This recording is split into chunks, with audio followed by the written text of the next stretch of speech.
Well, now to the latest with the war with Iran, and it looks like it could be flaring up again. 3 ships were attacked today in the Strait of Hormuz. Iran confirming that it carried out 2 of the attacks on cargo ships, and it could further dim the chances at peace talks. CBS's Natalie Brand is live for us at the White House with the latest tonight. Natalie? Hi, David. And the White House press secretary this afternoon saying President Trump has not set a firm deadline for when Iran has to submit a new proposal. She also acknowledged the internal divisions within the government. I spoke to one Iranian American today who says he believes Iran's regime is just trying to buy time.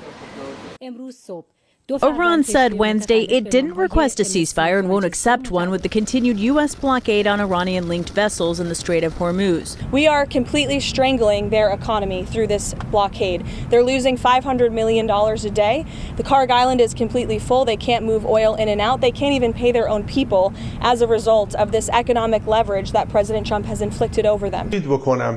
Iran's National Security and Foreign Relations chairman made a statement on camera saying, "We will not leave this battlefield until the aggressor is seriously punished and ultimately made to regret it." Overnight, a tracking site showed 2 ships seized by Iranian forces. A third came under attack. Pakistan's prime minister, acting as a mediator, is urging both sides to observe the ceasefire and work toward a peace deal during a second round of talks in Islamabad. But it remains unclear if or when that next round of in-person negotiations will take place. Iranians are exhausted with the repression, tyranny, the economic hardship inside Iran. Mike Ovesi, who owns a Moose restaurant in Northern Virginia and has family inside Iran, says he does not believe the Trump administration should negotiate with the regime. As an Iranian, I want to tell you clearly, Iranians, they don't like the idea that President Trump gives them an opportunity and negotiate with them. We want them gone. We want real changes. Ovesi also worries the current leadership is using the ceasefire to regroup.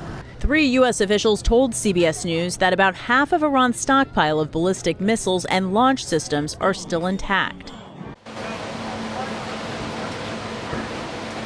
Now, the White House, in response, continues to say that the vast majority of Iran's ballistic missiles and one-way or long-range attack drones have been destroyed. But recent analysis presented to Congress by the Defense Intelligence Agency revealed that Iran retains thousands of missiles and one-way attack drones that do remain a threat. Courtney.